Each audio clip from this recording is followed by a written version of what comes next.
Friends இன்னு cotton ப்ளவுஸுக்கு நம்ம கை sleeve வந்து கட் பண்ண போகிறோம். இந்த காட்டன் ப்ளவுஸு நம்ம கட் பண்ணுறதுக்கு எவ்வளோ இடம் விட்டு கட் பண்ணணும் அப்படிங்கிறத பார்க்கலாம். பாருங்கள், நம்ம கை அளவு ப்ளவுஸ் தந்திருக்கிறதுலேருந்து கை அளவை எடுத்துக்கிடணும். கை நீளம் அளந்து அந்த நீளத்துலேருந்து ஷோல்டர் ஜாயின் பண்ணுறதுக்கு 1/2 இன்ச்சும் கை கீழ் சுற்றளவு 1 இன்ச்சை விட்டு நம்ம கட் பண்ணி எடுத்தால் போதும்.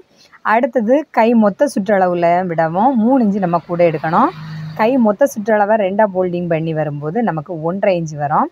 அந்த அளவை இந்த மாதிரி மார்க் பண்ண பிறகு கை மொத்த சுற்றளவில் 4 1 பங்கு ஆம்கோல் அளவு எடுத்து அடுத்தது ஷோல்டரோட அளவுலேருந்து இந்த ஆம்கோல் பகுதிக்கு நீட்டாக மார்க் பண்ணி முன் கைக்குழி பின் கைக்குழி 1/2 இன்ச்சு வித்தியாசத்தில் மார்க் பண்ணி இந்த மாதிரி கட் பண்ணி எடுத்துட வேண்டியதான். ஃப்ரெண்ட்ஸ் பாருங்கள், எவ்வளோ ஈஸியான மெத்தடில் நம்ம கையோட ஸ்லீவ் வந்து கட் பண்ணியிருக்கோம் அப்படிங்கிறத பாருங்கள்.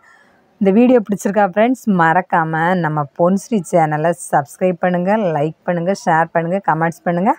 அடுத்ததாக நம்ம முன் கைக்குழியை 1/2 இன்ச்சு வித்தியாசத்தில் குளித்து மார்க் பண்ணியிருந்ததையும் நம்ம கட் பண்ணி எடுத்தாச்சு. இப்போ பாருங்கள், இந்த கைக்கு தேவையான அளவு தைக்கிறதுக்கு இடம் விட்டு அடுத்தது ஆம்கோல் பகுதியிலையும் இடம் விட்டு நம்ம நீட்டாக கட் பண்ணி முடித்தாச்சு. ஃப்ரெண்ட்ஸ், நீங்களும் இந்த மாதிரி ஈஸியான மெத்தடில் கட் பண்ணி பாருங்கள். மறக்காமல் நம்ம பொன்ஸ்ரீ சேனலை சப்ஸ்கிரைப் பண்ணுங்கள்.